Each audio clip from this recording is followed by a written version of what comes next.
आप देख रहे हैं कोटा 24 न्यूज। मनरेगा योजना कांग्रेस की यूपीए मनमोहन सरकार गरीब मजदूरों के लिए लाई थी। मोदी सरकार योजनाओं को कमजोर करने का षड्यंत्र कर रही है। मनरेगा को पूर्णतः खत्म करने की मंशा है केंद्र सरकार की। मनरेगा को दिवस को लेकर मजदूरों के साथ जिला कांग्रेस कमेटी की ओर से सोमवार को 12 बजे जिला कलेक्टर कार्यालय के बाहर शहर एवं देहात कांग्रेस के संयुक्त तत्वाधान में कांग्रेस जनों ने विशाल धरना देकर मोदी सरकार के खिलाफ विरोध प्रदर्शन किया। एआईसी के आह्वान पर पीसीसी के निर्देश पर मजदूरों के साथ जिला कांग्रेस कमेटी की ओर से शहर एवं देहात कांग्रेस के संयुक्त तत्वाधान से मनरेगा पर मजदूरों के साथ शहर कांग्रेस अध्यक्ष राखी गौतम, देहात अध्यक्ष भानु प्रताप सिंह की अगुवाई में सोमवार को 12 बजे नयापुरा स्थित जिला कलेक्टर कार्यालय के बाहर कांग्रेस जनों ने विशाल प्रदर्शन मोदी सरकार के खिलाफ विरोध प्रदर्शन कर मनरेगा को कमजोर करने को लेकर मोदी सरकार को जमकर कोसा। शहर कांग्रेस कमेटी की अध्यक्ष राखी गौतम ने कहा कि मोदी सरकार ने मनरेगा से षड्यंत्र के तहत राष्ट्रपिता महात्मा गांधी का नाम हटाया है और बीवीजी रामजी योजना नाम रखा है। इससे हमें कोई आपत्ति नहीं है। आपत्ति उससे है कि इस मनरेगा योजना को कमजोर और षड्यंत्र के तहत धीरे धीरे खत्म करने का काम हो रहा है। वहीं देहात अध्यक्ष भानु प्रताप ने कहा, मनरेगा योजना को खत्म नहीं होने देंगे, चाहे मोदी सरकार को कितना भी षड्यंत्र।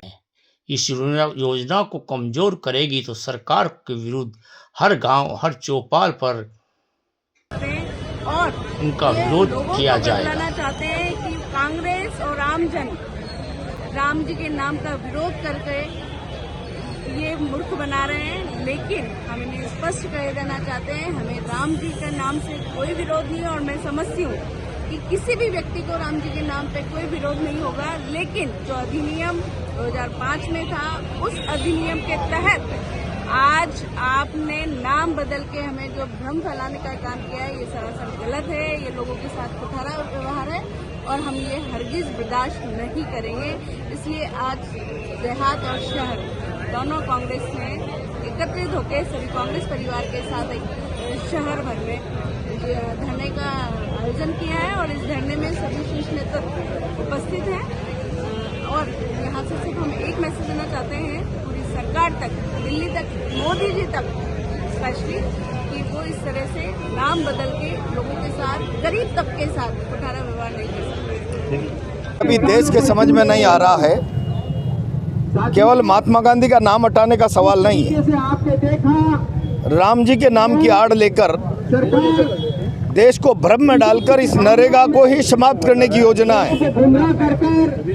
नई योजना में कानून की गारंटी रोजगार के बजाय अब स्कीम बना दी। अब सरकार की इच्छा है स्कीम लागू करे न करे, और उसमें भी शर्तें जोड़ दी। पहाड़ी इलाके की गवर्नमेंट्स को 10% देना पड़ेगा, अन्य स्टेटों को 40% का हिस्सा देना पड़ेगा। अब स्टेटों की माली हालत क्या है? साजिश रची जा रही है। डेवलपमेंट 2-2 साल में 1 रुपए का विकास नहीं करा पा रहे। लाखों करोड़ रुपए का कर्जा, 40% पैसा सरकारें दे नहीं सकती। अब वो स्थिति हो गई कि न तो नोमन तेल होगा न राधा नाचेगी।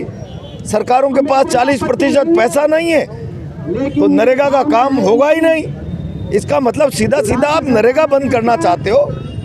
आखिर किस परिस्थिति में कांग्रेस नरेगा लेकर आई थी? गांव में रोजगार के अभाव में शहरों की ओर पलायन हो रहा था, किसान घट रहा था, मजदूर बढ़ रहा था। इज्जत और सम्मान के साथ गांव में रोजगार मिले, इसके लिए ये कानून लेकर आई कांग्रेस पार्टी। और आप इसमें राजनीतिक खेल मत करो भाई, ये राजनीतिक लड़ाई नहीं है, ये मजदूर गरीब के हक की लड़ाई है। आप उसका हक अधिकार छीन रहे हो इस राम जी की आड़ में। जनता पार्टी का इंटरनल मामला है, लेकिन अगर ये सच है मोरपाल का आरोप, समर्थन करके तो चुल्लू भर पानी में डूब के मर जाने वाली बात है। इस लेवल के लोग जो देश की शीर्षस्थ कुर्सियों पे पार्टी के आधार पर बैठे हुए हैं, और मुझे मैं तो शुरू से ही कहता रहा हूँ कि ये विश्वासघाती और पीठ में छुर्रा भोंकने वाले लोग हैं। आज एक गरीब आदमी ने, वो तो सुपर सीएम समझते हैं ना अपने आप। देश निराश, बजट से देश निराश। ऑल इंडिया कांग्रेस कमेटी के दिशा निर्देशानुसार पूरे प्रदेश भर में महानरेगा दिवस मनाया जा रहा है, जिसमें नरेगा के श्रमिक और कांग्रेस कार्यकर्ता शामिल हैं। ग्रामीण क्षेत्र की आर्थिक स्थिति कमज़ोर नहीं हो, ग्रामीण क्षेत्र में रहने वाले लोगों की कमर नहीं टूटे आर्थिक रूप से, उसके तहत कांग्रेस पूरे देश भर में प्रदर्शन कर रही है। और जो केंद्र सरकार ने जो इसको तोड़ने का काम किया है, नरेगा के मूल स्वरूप, उसके लिए लड़ाई लड़ रही है देश में।